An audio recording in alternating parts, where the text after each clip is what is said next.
नमस्कार दोस्तों, आप सभी को पता है कि लोकसभा चुनाव आ रहे हैं। इसके चलते राजस्थान के अंदर भाजपा और कांग्रेस पार्टी अपने अपने उम्मीदवारों को उनके मैदान में उतारने की तैयारियां कर रही है। तो दोस्तों, आज हम इस वीडियो में बात करेंगे कांग्रेस की उन लोकसभा सीटों के बारे में जहां पर लगभग कांग्रेस ने अपने उम्मीदवार तय कर दिए हैं। जिसमें सबसे पहले हम बात करें चित्तौड़गढ़ की, तो चित्तौड़गढ़ में उदयलाल आंजना को इस बार कांग्रेस पार्टी मैदान में उतार सकते हैं 2024 के लोकसभा चुनाव में। अगली हम बात करें दोस्तों राजसमंद की, राजसमंद से सुदर्शन सिंह रावत का नाम सामने आ रहा है कि राजसमंद लोकसभा सीट से 2024 के चुनाव में कांग्रेस पार्टी सुदर्शन सिंह रावत को मैदान में उतार सकती है। अब बात करें दोस्तों टोंक लोकसभा सीट की, तो टोंक लोकसभा सीट से हरीश मीणा का नाम सामने आ रहा है। 2024 के लोकसभा चुनाव में कांग्रेस पार्टी टोंक लोकसभा क्षेत्र से हरीश मीणा को इस बार मैदान में उतार सकती है। अब बात करें दोस्तों बांसवाड़ा लोकसभा सीट की, तो यहाँ से जो नाम सामने आ रहा है वो है ताराचंद बघोरा, जो कि 2024 के लोकसभा चुनाव में बांसवाड़ा से चुनाव लड़ सकते हैं कांग्रेस की तरफ से। अब बात करें दोस्तों उन लोकसभा सीटों की जहां पर दो उम्मीदवारों के नाम सामने आ रहे हैं, इन दो उम्मीदवारों में से कांग्रेस पार्टी एक उम्मीदवार को मैदान में उतार सकती है। तो सबसे पहले हम बात करें अजमेर लोकसभा सीट की, तो अजमेर लोकसभा सीट से दो उम्मीदवारों का नाम सामने आ रहा है, जिसमें पहला नाम है विकास चौधरी और दूसरा नाम है रामनिवास गौड़िया। इन दोनों उम्मीदवारों में से एक को कांग्रेस पार्टी अजमेर लोकसभा सीट से मैदान में उतार सकती है। अब बात करें दोस्तों भरतपुर लोकसभा सीट की, तो भरतपुर लोकसभा सीट से भजनलाल जाटव और संजना जाटव का नाम सामने आ रहा है। इन दोनों उम्मीदवारों में से किसी एक को भरतपुर लोकसभा सीट से कांग्रेस पार्टी मैदान में उतार सकती है। अब देखना यह है कि इन दोनों में से किस उम्मीदवार को कांग्रेस पार्टी मैदान में उतारती है भरतपुर लोकसभा सीट से। अब बात करें दोस्तों अपन चूरू लोकसभा सीट की, तो चूरू लोकसभा सीट से 2024 के लोकसभा चुनाव में जो दो उम्मीदवारों का नाम सामने आ रहा है उसमें से राम सिंह कसवा और कृष्णा पूनिया का नाम सामने आ रहा है। अब देखना यह है कि चूरू लोकसभा सीट से कांग्रेस पार्टी इन दोनों उम्मीदवारों में से किस उम्मीदवार को टिकट देती है 2024 लोकसभा चुनाव के लिए। अब बात करें दोस्तों झालावाड़ लोकसभा सीट की, तो यहाँ से प्रमोद जैन और राम नारायण मीणा का नाम सामने आ रहा है। इन दोनों उम्मीदवारों में से अब देखना यह है कि कौन सा उम्मीदवार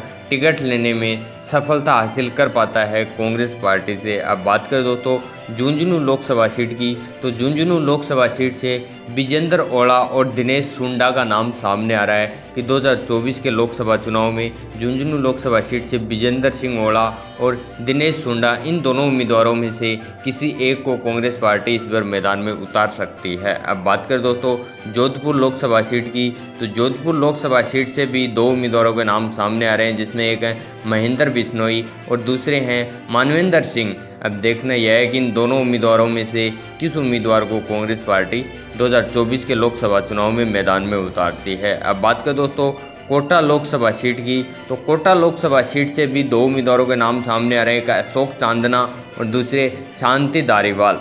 अब देखना यह है कि दोनों में से किस उम्मीदवार को कोटा लोकसभा सीट से मैदान में उतारा जाता है। अब बात करें दोस्तों उदयपुर लोकसभा सीट की, तो यहाँ से भी दो उम्मीदवारों के नाम सामने आ रहे हैं, जिसमें से दयाराम परमार और रामलाल मीणा।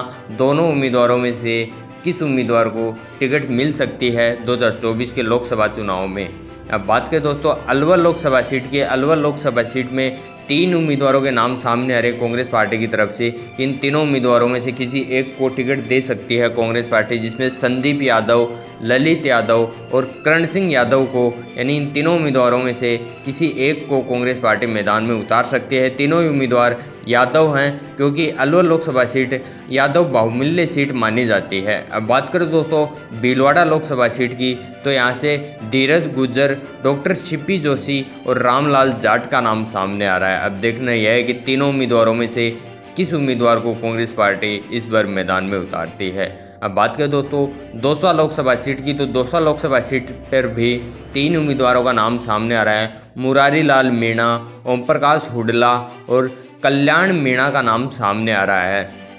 दोस्तों आप कमेंट करके बताएं कि दौसा में इन तीनों उम्मीदवारों में से किस उम्मीदवार को कांग्रेस पार्टी टिकट दे सकती है। अब बात करें दोस्तों गंगानगर लोकसभा सीट की, तो यहाँ पर भी तीन उम्मीदवारों का नाम सामने आ रहा है, भरत राम, शिमला नायक और कुलदीप इंदौरिया का नाम सामने आ रहा है। अब तीनों उम्मीदवारों में से किस उम्मीदवार को टिकट मिल सकती है वो तो अब आगे। अब बात करें दोस्तों जालोर लोकसभा सीट की, तो जालोर लोकसभा सीट से रतन देवासी, वैभव गहलोत और ओम सिंह का नाम सामने आ रहा है। अब तीनों उम्मीदवारों में से कौन सा उम्मीदवार है जो टिकट निकालने में सफलता हासिल कर पाता है जालोर लोकसभा सीट से। अब बात करें दोस्तों नागौर लोकसभा सीट की, तो नागौर लोकसभा सीट पर भी इस बार 3 उम्मीदवारों का नाम सामने आ रहा है, जिसमें से चेतन डूडी, मनीष मिर्धा और हरेंद्र मिर्धा का नाम सामने आ रहा है।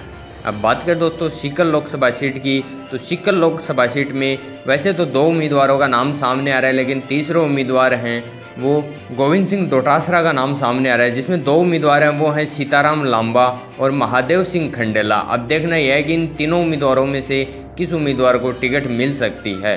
अब बात करें दोस्तों जयपुर लोकसभा सीट की, तो जयपुर लोकसभा सीट पर 4 उम्मीदवारों का नाम सामने आ रहा है, जिसमें रफ़ीक खान, ब्रज किशोर शर्मा, महेश जोशी और स्वर्णिम चतुर्वेदी का नाम सामने आ रहा है। तो दोस्तों यह थी कांग्रेस की वो लोकसभा सीट जहां पर लगभग कांग्रेस इन उम्मीदवारों को ही टिकट दे सकती है इन लोकसभा सीटों में से। दोस्तों आप कमेंट करके बताइए कि किस लोकसभा सीट में किस उम्मीदवार को कांग्रेस की तरफ से टिकट मिलनी चाहिए और भाजपा की तरफ से किस उम्मीदवार को उस लोकसभा सीट पर टक्कर करनी चाहिए उनके सामने। तो दोस्तों अगर आपको वीडियो अच्छी लगी तो शेयर करें और ऐसी लोकसभा चुनाव के बारे में जानकारी पाने के लिए हमारे चैनल को सब्सक्राइब जरूर कर लें। धन्यवाद।